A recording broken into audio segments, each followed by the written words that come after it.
Hola, soy Carla Soto, agente de seguros, y hoy estoy con el doctor Eric Ortiz, oncólogo médico, especialista en diagnóstico, tratamiento del cáncer. Doctor, gracias por recibirnos en tu consultorio. No, gracias a ti.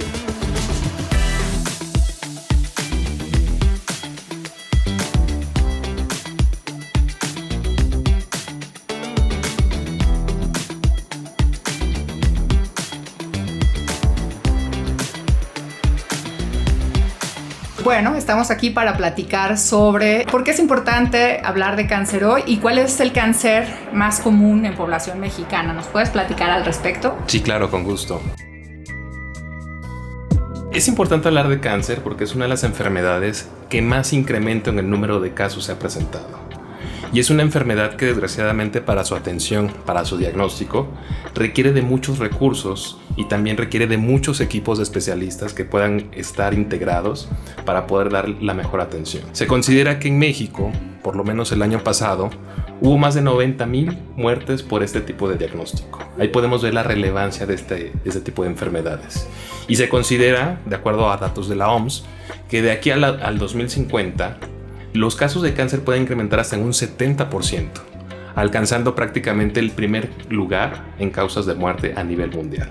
En México, a diferencia de estadísticas a nivel mundial, el cáncer que más se diagnostica es el cáncer de mama, seguido del cáncer de próstata, cáncer colorectal, cáncer cervicouterino. Entonces, esta tendencia es diferente a nivel mundial, donde el cáncer de pulmón es el que más se diagnostica. Entonces, podemos ver que cada país, cada lugar puede tener problemática diferente y México pues no es la excepción, y creo que también los esfuerzos tienen que ir encaminados a estas características propias de nuestro país. Muy bien, doctor. Oye, y en ese sentido, ¿se puede prevenir el cáncer? Es decir, ¿existe alguna forma de prepararnos o preverlo que nos puedas comentar? Podríamos decir que es difícil, casi imposible poder determinar a quién le va a dar cáncer y en qué momento. Pero sí conocemos información que puede haber ciertas características que le pueden dar mayor probabilidad a alguien de presentar ese tipo de enfermedades. Es lo que llamamos factores de riesgo. Es decir, alguien que fumó toda su vida le va a dar cáncer. Es probable, pero no podemos asegurar que por haber fumado toda la vida le va a dar cáncer. Pero es un poco la creencia general, ¿no? Como que dicen, bueno, el cáncer solo le da a los que fuman. Exactamente, y también son parte de los mitos que tenemos que ir derribando. Porque incluso en México, a comparación de otros países, como comentaba, existen diferencias entre países. A lo mejor cerca del 30% de los casos de cáncer de pulmón es en gente que no fumó. Entonces es así de, a ver, no hay que satanizar también a quien esté fumando, y también tenemos que considerar que, bueno, sí nos incrementa la posibilidad, pero no es garantía de desarrollar un cáncer. Bien, entonces veo que sí hay mucho que podemos conocer, digamos, en relación a cada tipo de cáncer, en un contexto con nuestro país. Me gustaría preguntarte también, ¿cuáles son los estudios que se sugieren, en qué rangos de edad, dependiendo de qué género, tú recomendarías hacer cuando existen qué factores de riesgo? Algo muy importante es que conforme vamos envejeciendo, la posibilidad de presentar cáncer se va incrementando. Es algo biológico, es decir, los mecanismos biológicos que permiten que las células se reproduzcan, se desarrollen con cierto control, se pueden ir desgastando. Y obviamente pues también la injerencia de factores ambientales u otros tipos de factores de riesgo. Conocemos que, por ejemplo, la obesidad es un factor de riesgo para cualquier tipo de enfermedad, incluyendo también el cáncer. También el consumo alto de alcohol es un factor de riesgo para poder también presentar cáncer, mas no son la causa del cáncer, es a lo que también quiero llegar. La única causa que sabemos que en casi el 100% de los casos va a ocasionar cáncer es la infección por el virus del papiloma humano. Y esto tiene una gran relación con el cáncer cervicouterino. Y para eso, afortunadamente, sí tenemos una forma de prevenirlo, y es la vacunación. La vacuna contra el VPH, por así decirlo, es hasta el momento la única herramienta que tenemos para prevenir un cáncer. El cáncer cervicouterino, pero también otro tipo de cánceres en los cuales VPH tiene gran relación, como el cáncer de canal anal, cáncer también de orofaringe, entre otros.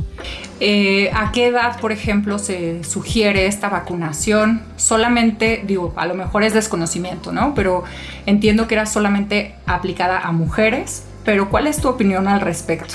Justamente las indicaciones o las recomendaciones respecto a la vacuna de VPH va conforme a las investigaciones o los estudios clínicos. Se recomienda que la vacunación contra VPH se inicie antes de los 16 años. Por eso es que va enfocada mucho a población infantil, a las niñas. Pero quienes ya tenemos cierta edad, pues no estamos exentos también de tener a lo mejor contacto con VPH y ya se ha extendido esta indicación de vacunación. Y es ahí donde podemos también hacer uso de este tipo de vacunas. Muy bien. Bueno, eso entonces respecto al cáncer cérvico-uterino relacionado con el virus de papiloma humano. En los otros tipos de cáncer no es posible como prevenirlo de alguna forma. Es difícil. Imagínate, si pudiéramos saber en qué momento, a qué hora le va a dar cáncer a una persona, pues bueno, sería mucho más fácil y ahí sí prácticamente estaríamos erradicándolo. Pero la realidad no podemos saberlo. Pero lo que sí tenemos son ciertas herramientas que nos ayudan a poder identificar personas que a lo mejor no tienen síntomas, y al aplicar ese tipo de intervenciones podemos identificar a las personas que pudieran estar desarrollando la enfermedad en etapas tempranas. Es lo que llamamos los estudios de tamizaje o screening.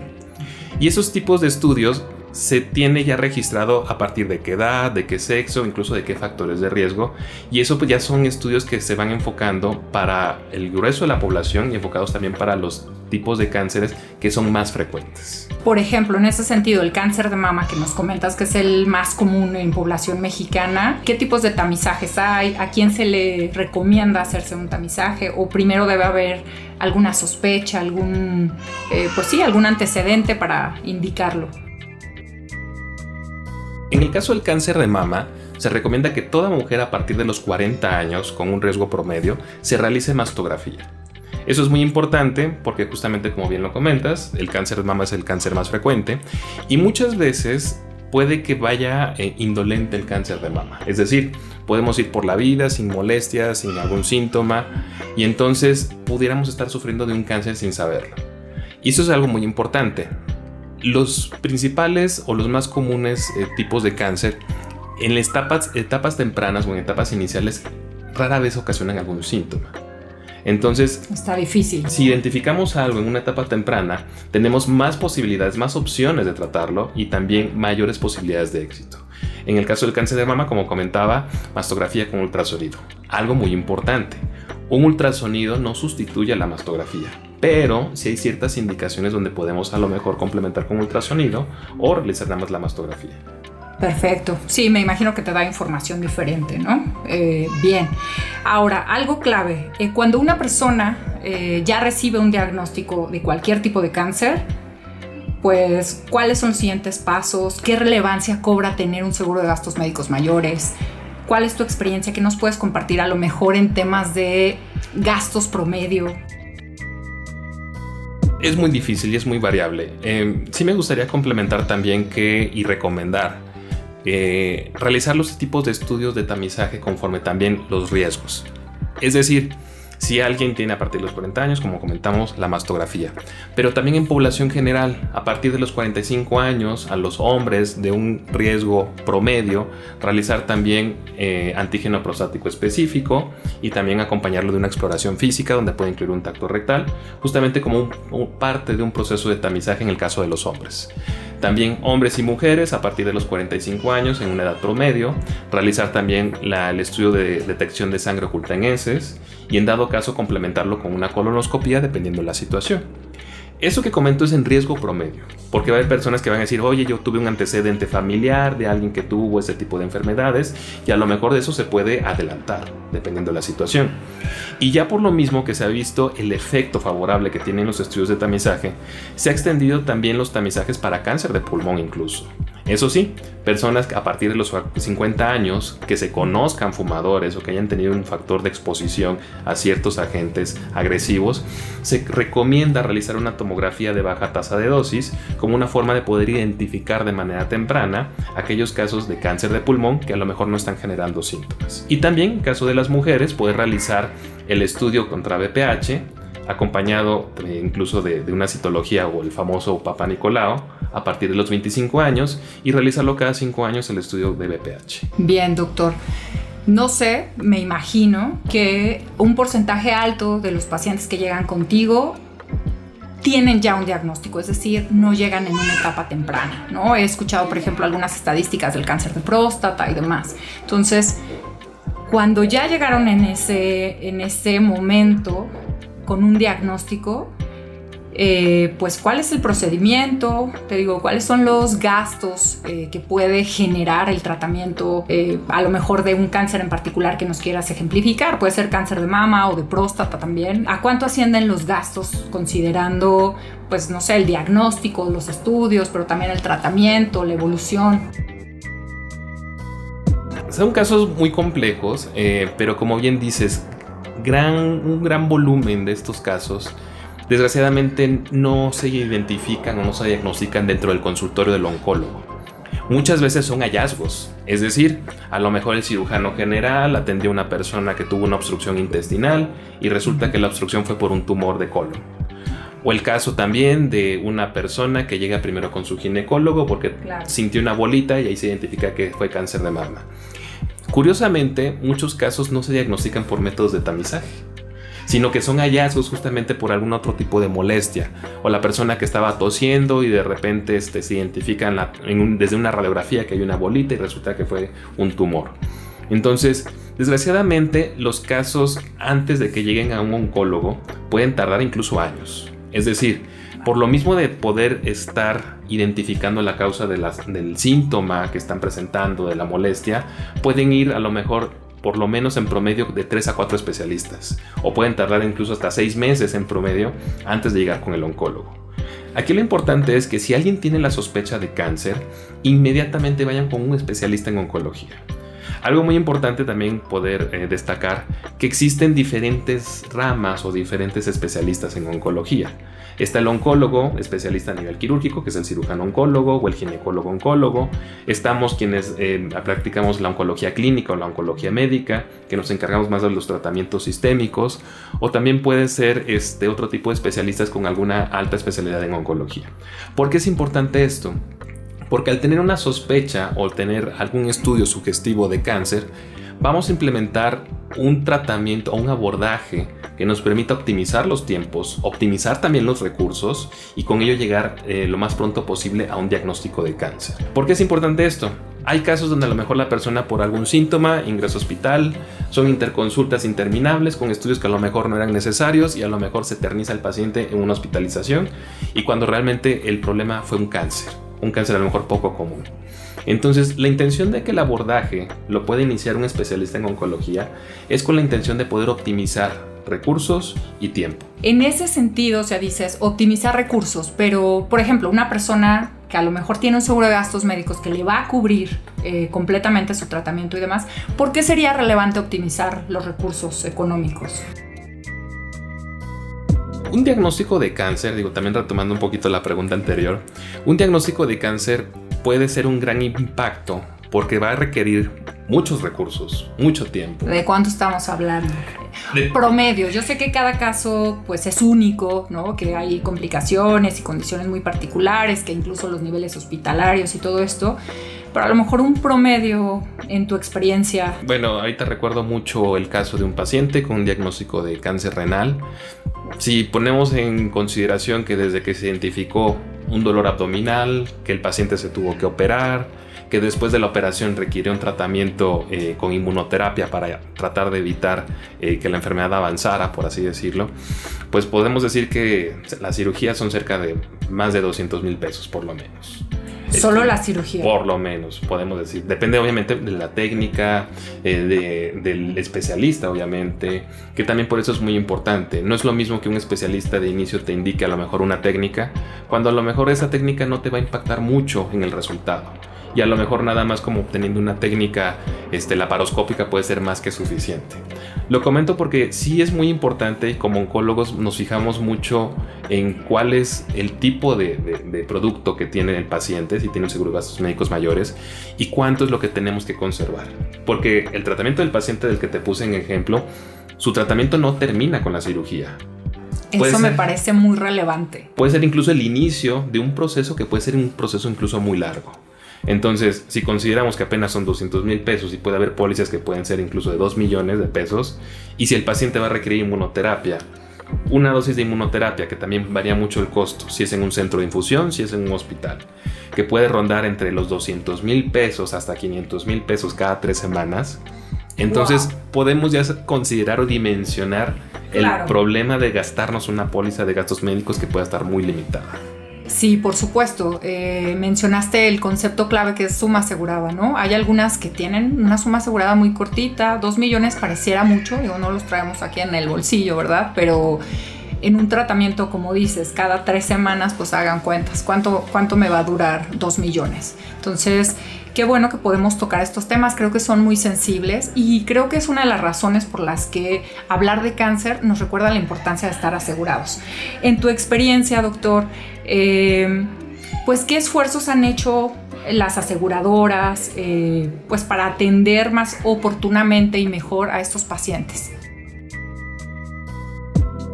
Sí, por lo mismo que son enfermedades catastróficas, que de hecho también es un término que a lo mejor hemos escuchado cada vez más frecuentemente, por lo mismo que son muchos los gastos, sí es importante tener en consideración que tenemos que ser conscientes de lo que tenemos. Incluso yo soy usuario de una póliza de gastos médicos mayores. Creo que sí es importante conocer la suma, los hospitales a los que uno tiene derecho, por ejemplo, o donde te cobran más, menos, etcétera, que también es algo de las estrategias de las aseguradoras.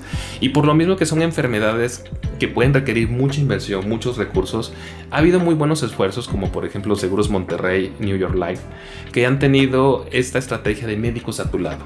Es decir, son médicos que ya están identificados, que son médicos, por así decirlo, certificados por la misma aseguradora, que son médicos que han tratado a los pacientes de una forma en la cual han contenido los gastos. Incluso yo estoy dentro del programa de Médicos a tu Lado, por eso te puedo platicar muy bien de eso. Afortunadamente soy de los pocos médicos en la Ciudad de México que estamos en el área de oncología de Médicos a tu Lado. Y eso es muy importante porque el equipo quirúrgico, el radiooncólogo, el oncólogo médico, normalmente somos especialistas que solemos comentar los casos como equipos multidisciplinarios. Buenísimo, me imagino que eso pues te da mucha más información, más herramientas para pues tomar decisiones en función de cada caso, ¿no? Sí, claro, y más considerando que en cáncer una sola persona no va a tener todo el tratamiento. A lo mejor en algún momento va a ir con el cirujano, luego va a ir con el oncólogo médico, luego con el radiooncólogo, como el caso, por ejemplo, de los tumores de mama. Sin embargo, como te comentaba inicialmente, no es lo mismo que a lo mejor durante la sospecha o el diagnóstico estemos en hospital cierto tiempo, a que a lo mejor el diagnóstico se haga de manera ambulatoria y nada más se haga la inversión en la cuestión de los estudios de una forma ambulatoria. Obviamente eso va a reducir los gastos. Y ya que se tenga el diagnóstico, pues obviamente ya implementar las estrategias de cómo se va a realizar ese gasto, pero obviamente ya trazando un plan de tratamiento. Es decir, qué médico va a intervenir primero, luego después quién va a entrar después, pero sobre todo tener como esta información que va circulando entre los médicos especialistas, es decir, durante este equipo multidisciplinario, que ayuda mucho también a contener gastos, pero sobre todo a mejorar resultados. Excelente, creo que eso es el fondo detrás de, pues, del programa, de tu labor como médico y demás. Me gustaría preguntarte también, ¿en qué casos puede buscarte, por ejemplo, uno de los asegurados de Seguros Monterrey como oncólogo médico del programa de Médicos a tu Lado? O sea, ¿qué debe de cumplir para que pueda tener estas consultas médicas, entiendo que de cortesía, ¿no? Se tienen que acercar justamente a la aseguradora, comentar que están ante una sospecha de una enfermedad de estas características o incluso que requieren una segunda opinión, que también son los casos que se pueden llegar a atender dentro del programa, ya para que los canalicen con la líder del proyecto y ella se encargue justamente de poder agendar las consultas de acuerdo a disponibilidad.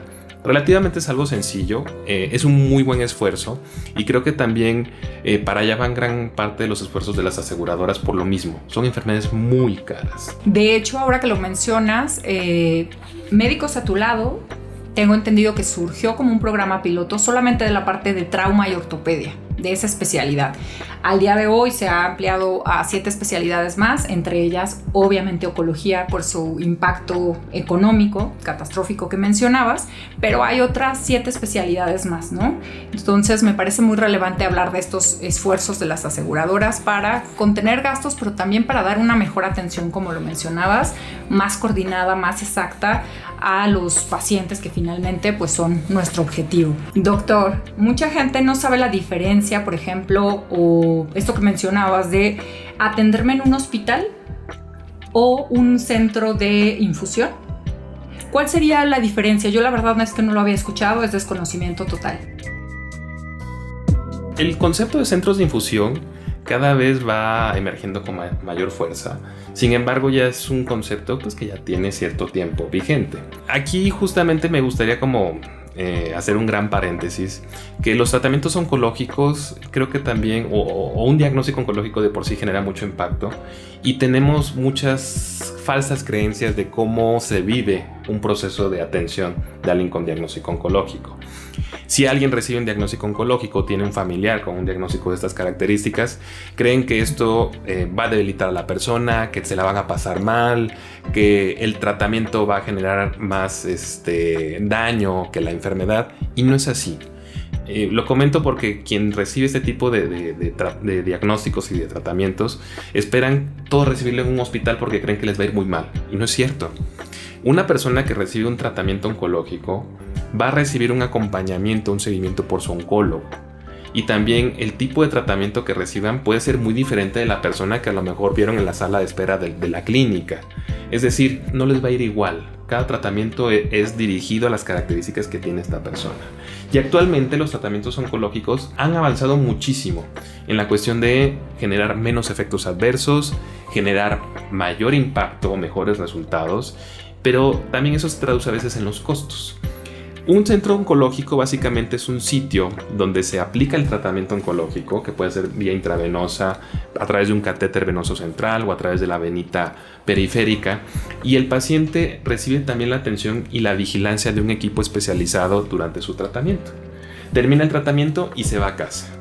A diferencia de un hospital, que un hospital pues sí es ingresar al hospital, hacer pues todo el trámite correspondiente si es de parte de aseguradora, entrar a una cama, una habitación, una cama. Vaya, es un proceso un poquito más laborioso en ese aspecto. Más burocrático. Más burocrático y también que se refleja en costos. Claro, y me imagino que psicológicamente también. Sí, claro, por supuesto. Ok. Entonces, en el centro de infusión, pues ves a las personas que entran caminando, salen caminando, entran y salen en cualquier momento. Entonces, obviamente, pues el impacto también, o también cómo se asimila es diferente. Porque también hay gente que dice, no, doctor, yo huelo el ambiente hospitalario y ya me siento enfermo. Así de, no, a ver, espérate, tranquilo. Ahora, esto sí ha ayudado mucho porque también los centros de infusión han ayudado a abaratar el acceso también a un tratamiento oncológico. Algo muy importante y también algo que sí me gustaría comentar es que hay personas que dicen, recibí un diagnóstico de cáncer, es que ya me voy a Estados Unidos o es que me voy a Canadá a tratar así. Que no, a ver, aquí en México tenemos acceso a los medicamentos de primer mundo. Puede ser caro, sí, que eso también fue lo que comentábamos hace rato, pero afortunadamente ya en esos centros de infusión también hay acceso cada vez de una manera más fácil a estos medicamentos, como pueden ser la inmunoterapia, terapia blanco, anticuerpos conjugados, que son los medicamentos de última generación que son considerados el estándar a nivel internacional, y aquí en México también tenemos acceso a estos tratamientos. Doctor, estos tratamientos a los que mencionas que tenemos acceso, ¿es solamente en la parte privada, sector privado? ¿O podrías decir, no sé si tengas experiencia en el sector público? Me gustaría que a lo mejor pudiéramos comparar un poquito, ¿no? Sí, bueno, puede ser un tema un poco controversial. La realidad es que la parte institucional pública se rige también por estatutos, por normas, por procedimientos, etc. Y existe también el catálogo de los medicamentos, por así decirlo.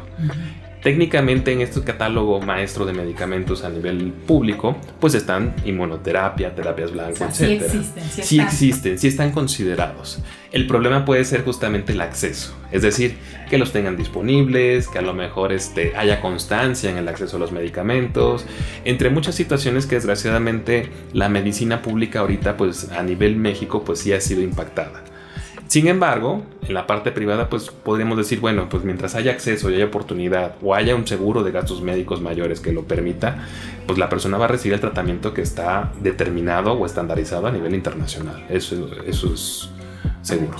Bien, doctor, pues agradecerte toda esta información valiosísima que nos compartes. ¿Dónde te pueden buscar interesados en prevención, diagnóstico, tratamiento? ¿Dónde te encontramos? Sí, claro. Me pueden encontrar en la Ciudad de México, ya sea en Mediger, en Insurgente Sur, en Álvaro Obregón, también en cualquiera de las sedes del Centro Oncológico Internacional COI, y también junto con varios colegas estamos en un proyecto que es casi como hobby, digo, en poco tiempo libre que tenemos, que es un proyecto llamado oncologiamexico.info, que es un esfuerzo para tratar de hacer llegar a la gente la información necesaria. Lo comento porque incluso comentaba que antes de que la persona llegue a un consultorio de oncología, ya llegó por lo menos o visitó por lo menos 6 especialistas, tardó 6 meses en llegar y ya vio 1000 páginas de internet. Lo comento porque muchas veces la información en internet está ahí, pero no quiere decir que esa información se aplique a estas personas. Claro. Lo importante es que tengan justamente información general, pero sobre todo que tengan la oportunidad de poder encontrar a esos especialistas que los pueden ayudar. Excelente, qué buena iniciativa. La verdad es que sí hace falta. Creo que en nuestra era el exceso de información es un gran reto. O sea, no sabemos realmente qué pueda ser pues profesionalmente correcto y mucho menos también aplicarlo a un diagnóstico en particular, ¿no? Todos seguramente hemos googleado nuestros síntomas y nos autodiagnosticamos, pero la relevancia de asistir con los profesionales. Bueno, pues te agradecemos infinitamente este espacio y por último, bueno, si quieren saber también más de seguros, de planeación, de cómo encontrar una póliza que se adapte a sus necesidades, a mí pueden encontrarme como Carla Soto-seguros en Instagram o bien en mi particular 55 51 46 76 86. Y recuerda que un diagnóstico oportuno junto con un seguro pueden hacer toda la diferencia. Gracias por escucharnos. Gracias y vernos.